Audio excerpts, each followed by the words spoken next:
Hi! Welcome to my channel. Magandang araw sa lahat. Sa mga nagtatanong sa Facebook, sa Reels, sa TikTok, or even sa YouTube, kung ano ba yung negosyo na pwede mong simulan sa maliit lang na puhunan. Yung negosyo na hindi napapanis at taong lumalapit. Yung negosyo na kahit sa OFW, sa empleyado, sa mga housewife, sa negosyante, even sa estudyante at mga tambay, paano ba ito sisimulan? Panoorin mo to, kaibigan. Baka makatulong to sa'yo. At kung sa tingin mo makakatulong to sa'yo, don't hesitate to contact me sa aking Facebook account at sa mga number na nakikita mo sa aking screen. My name is Danes Batisanan and I am one of the business consultant of Unified and Trip Hub and Wealthy Lifestyle. So dati akong private nurse sa isang palasyo sa UAE, and as an OFW, after my contract, umuwi ako ng Pilipinas. Kaya lang, wala pang 2 buwan, yung inipon ko ng 2 years sa abroad, ubos na. Kaya nag-decide ako na pumunta na naman ng ibang bansa, bumalik sa abroad, and that time napunta naman ako ng Hong Kong. So nagtrabaho ako sa Hong Kong as a domestic helper for 3 contracts. So 3 kontrata po ang natapos ko. And napagod na din po sa pagiging OFW, pabalik-balik sa abroad, na wala din namang yan nangyayari sa buhay ko. Kaya nag-decide ako na mag-business. So, naganap ng opportunity, nakita ko yung negosyong to sa Facebook. Alright, so sa post ng isang, itong tinatawag kong anghel ng buhay ko, Ma'am Shini, siya po yung sponsor ko. And na-met ko din po dito yung CEO ng company, Mr. Emmanuel Pascual. So sila po yung tumulong sa akin para mabago po yung mindset ko from unemployment mindset, magiging negosyanteng mindset na. So eto, welcome po sa Unified Products and Services. This is a global business for global community. Ito po yung ating orientation for new entrepreneurs. So di ba, may mga pangarap po tayo. Ako, nangarap po ako na magkaroon ng bahay at lupa, and of course sasakyan, malaking savings and travel. So itong mga pangarap na to, presyohan po natin para, of course, makuha po natin. So, papresyohan natin lahat. Ang total nito is 10.8 million. So, okay lang ba na ganito kalaki yung pangarap natin? Diba? Sobrang laki. So, ngayon may mga paraan para makuha yung mga pangarap na to. Unang-una, ito yung mindset sa atin ng mga magulang natin, maging empleyado. Diba? So, ipagpalagay natin, nakaka 10,000 monthly tayo na salary, and in 12 months, in 1 year, meron tayong 120,000 pesos na income. So, in 30 years, kasi usually, as an employee, 30 years ang pagtatrabaho hanggang mag-retire, so magkakaroon tayo ng 3.6 million. Kaya lang, buo pa po ito kapag hindi natin ginagastos yung income natin. Tama po ba? So, meron din naman tayong alam na mga malalaki yung sahod. Sila po yung nagsasahod ng 100,000 a month. So, in 12 months or in 1 year, meron silang 1.2 million. Ngayon, in 3 years time, meron din silang 3.6 million. So, pareho, ganun din kalaki. Kaya lang, pinagkaiba nila yung oras. Mas maiksi ang panahon na makuha mo yung malaking million mo kapag malaki yung sinasahod mo. Pero kapag hindi naman, malabo pong makuha yung mga pangarap natin kanina. So, may pangalawa pa tayong paraan para makuha yung pangarap natin. Ito yung mga traditional business. Katulad po ng mga sari-sari store. So, alam naman natin na sa isang negosyo, may prinsipyo yan. Principle of capital, pag maliit ang capital, maliit din yung potential income. Pag malaki yung capital, malaki din yung potential income.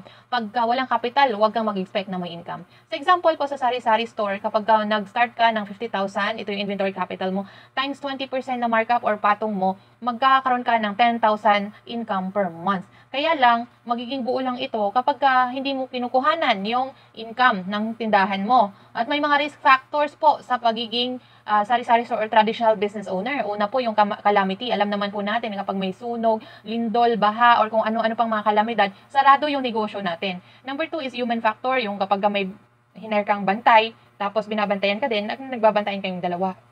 And number 3 is yung credit, na hindi naman maiwasan dito sa atin, sa Pilipinas, na yung mga kapitbahay natin, kamag-anak natin ay mangungutang sa ating tindahan. Isa yan sa reason kung bakit nalulugi ang negosyo. And number 4 is competition. Ito yung tipong kapag maganda yung negosyo mo, kinokopya ng kapitbahay mo, okay, hanggang sa mahahati na yung mga customer mo. So, yan po yung mga risk factors kapag nag-traditional business po tayo. So, hindi assurance na makuha yung mga pangarap kapag nag-trad business ka. Okay, so number 3, meron pa tayong alam, ito yung tinatawag na law of leverage. So ano naman ito? Ito yung sikreto ng mga mayayaman. Ito yung ability to multiply yourself, to your time, your effort through other people. Katulad po ni SM. Sino po yung may-ari ng SM? Si Henry C. Si Henry C nag-hire ng 1,000 employees. At palagay natin may 10 SM branches siya. So may 10,000 employees siya at nagtatrabaho sila ng 8 hours per day or mahigit pa.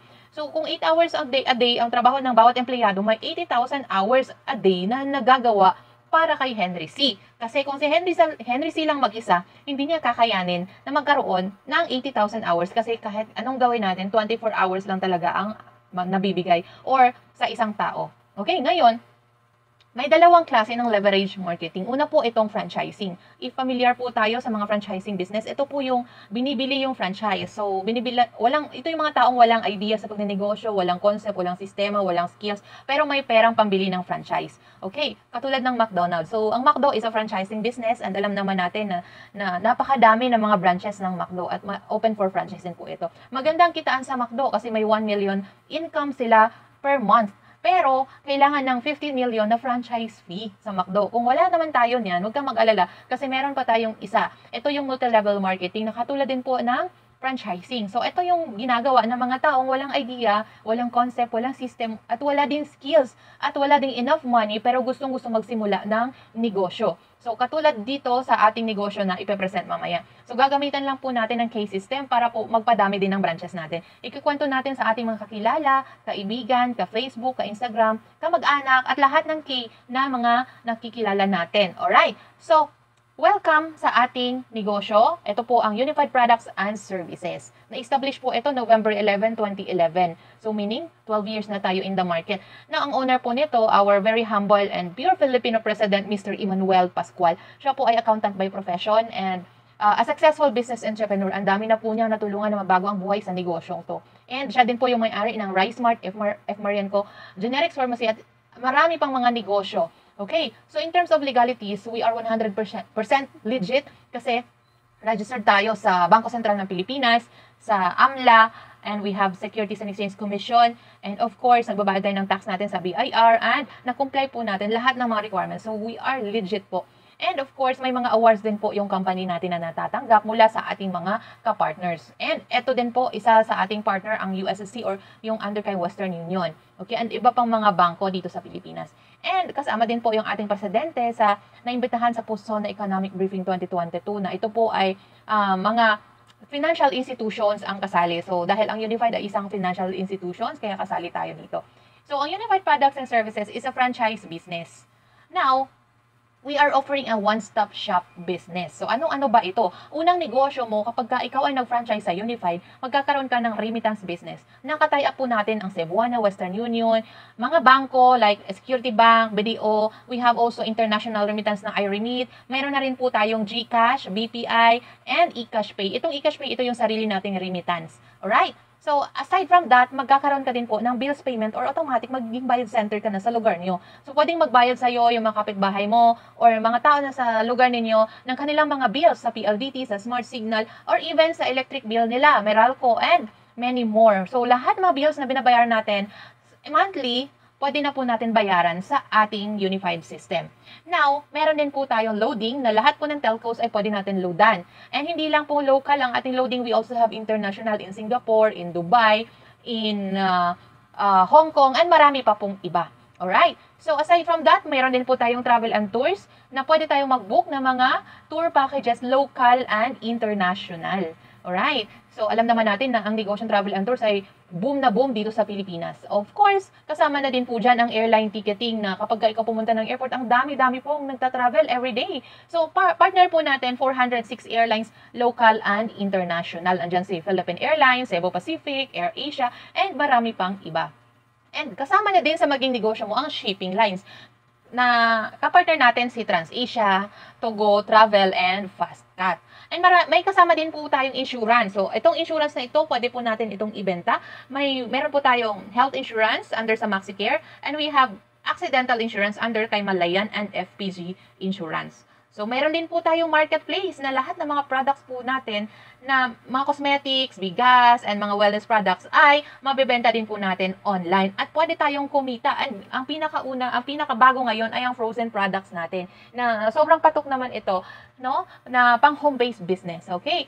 So, mayroon din tayong tinatawag na dropshipping na pwede po natin i-order yung mga products natin and kahit hindi po dumaan sa atin ay pwede na po tayong kumita kasi sila na po ang mag-deliver doon sa mga customer natin. Okay? So, ang payment center natin, ito po yung sample sa mga payment center na na-open po natin. So, actually, we have more than 100 na branches na in-open nationwide at marami pong nagpa-franchise ito ng mga OFWs.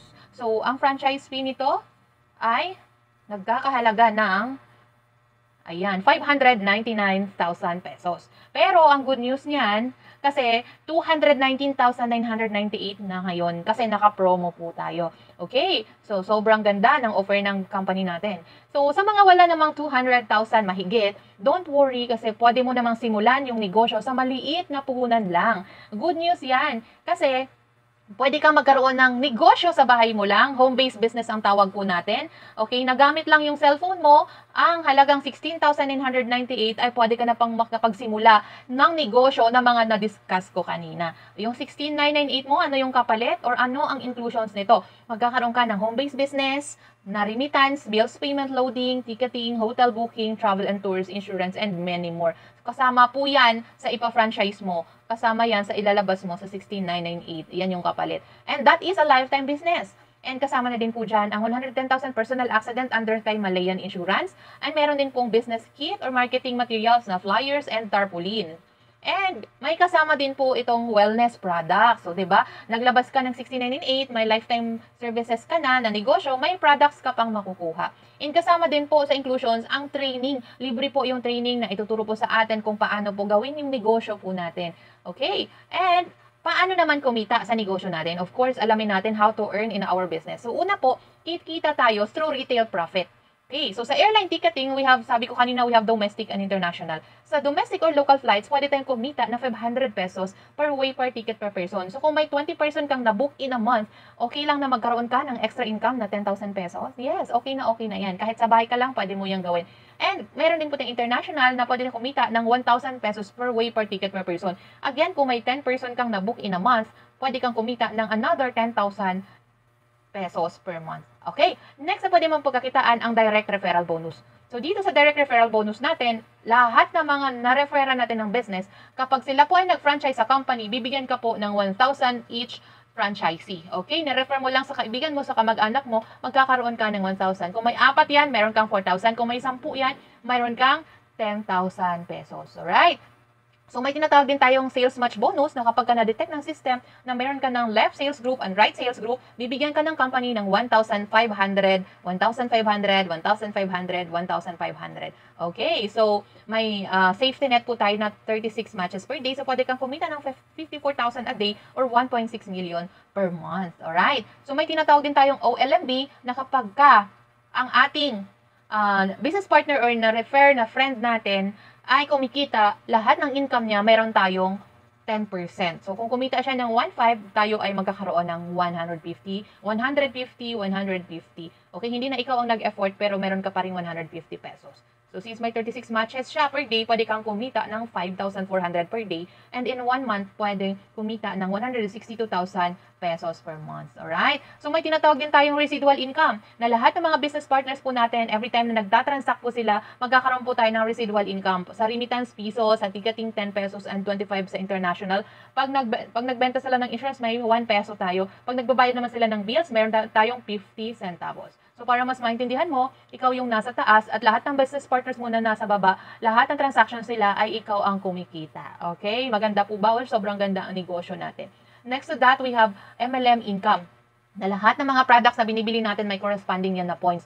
Okay, and of course, tataas yung rank mo at magkakaroon ka ng mga rebates and overriding commission and of course, leadership bonus and profit sharing. Okay, so may pa-incentive din po yung ating company. We have the travel, car incentive, and cash incentive. So sa travel incentives po, may mga travels po tayo kasama po ang ating management and of course, our very own CEO, ang president ng company. So local and international po ang mga pa-travel incentives ng ating company. And we also have the car incentives na marami na po ang nakakuha ng mga sasakyan nila sa halagang 16,998 na nilabas nila. Ito na yung kapalit ngayon. Okay? So, of course, ang dami po nila. So, hindi na po natin yan maisa-isa. Okay? So, ito po ang iilan sa mga nagkaresulta na dito. Okay? Sobrang dami po. Alright. So, kung interested ka na magsimula sa negosyong ito, i-contact mo ako para matulungan kita or ma-assist kita. Thank you and God bless.